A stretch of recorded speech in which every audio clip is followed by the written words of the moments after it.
Maybe this guy is typing in the information that you are looking at.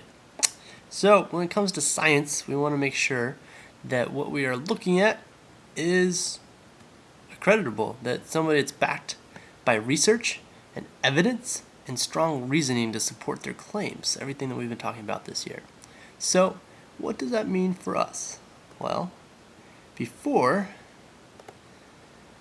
we read, we need to find out where we found this document, who's the author, what type of document it is, and what's the purpose of the document. So let's check this out here. Bam, Google. So since we are talking about the layers of the Earth, one thing that I'm just going to type in here is, what are the layers of the Earth? Yep, there it is. And bam. So, as I'm sure y'all have seen, like, we can get images. So there's some pretty cool images here.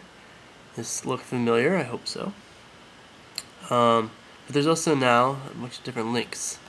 So a few different things. First, we want to look at to see where's the sources. So there's wikis. There's a lot of different wikis out here. Those are usually all good, but they're open source, that meaning that anybody can add to them. And there's also some, so yeah, here's Wikipedia. One thing is that I'm always liking to look for with science articles are edu.edus or .govs. So right here, I also like to look, so Science Magazine. I don't think this is it, but there's also other magazines out there, Science. There's also Science Daily, which is an online magazine, stuff like that. So kidsgeo.com is pretty, I would go there. So let's click on something and see what happens. I'm going to go to this .com one. Here it is. Bam. So first, let's click back to here. So before we read, find out where did I find the document. Okay, so this is edu. Looks like it's from Oregon State. Who is the author? What type of document is it? And the purpose. So, yep, Oregon State. Welcome to this lesson. So it's an actual lesson on the Earth's layers.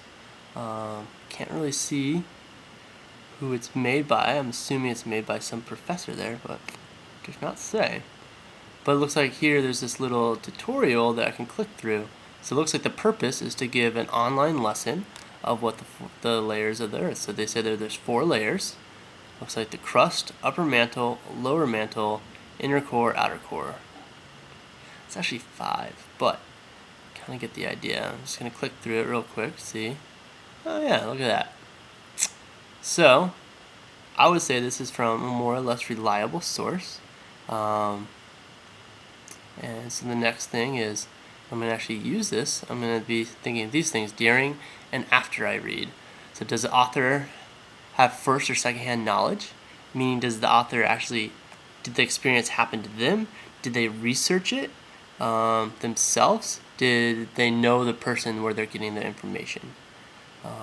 So why? What is the author's intent? Why is this author doing it? And is there any bias in the writing? Is the author trying to persuade you? Is it arguing a point? These are all things to think about. So let's go back to our example here. So the author, I forgot. So first or second hand knowledge. So it's kind of hard, like, how do we know what is inside the Earth? Do they say why or how they know? So I'm going to skim this because the crust is the lightest. Okay. Outer. So it doesn't really say anything about how they know this. So that's a good question to ask. So I'm going to keep going. So then now it's talking about the different layers.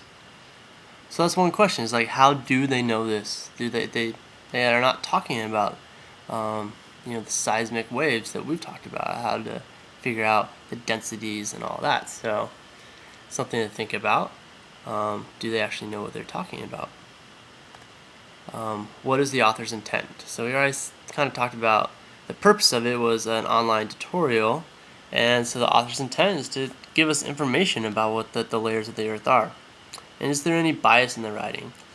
Sometimes it's really hard to find out, especially in scientific writing, because ideally scientific writing is fairly unbiased. It's just showing evidence backed by reasoning to support their claims. So hopefully there is no bias. So yeah, that's just a quick overview of how you can go about finding sources. So I'm going to go back here real quick and just click on another option here. We'll do a .com to see what we got here. So yeah, let's click on this, the Wiki Answers page, and see what it comes up with. So Wikipedia, Wiki Answers, these are all pretty good sources about a lot of the things that we are studying. So questions to ask yourself. Usually they have somebody who, the contributors here. So answers and edits.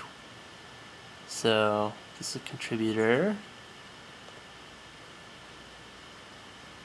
Contributor. Unfortunately, sometimes they show the accreditation of who that actually is. I think we're kind of getting the point.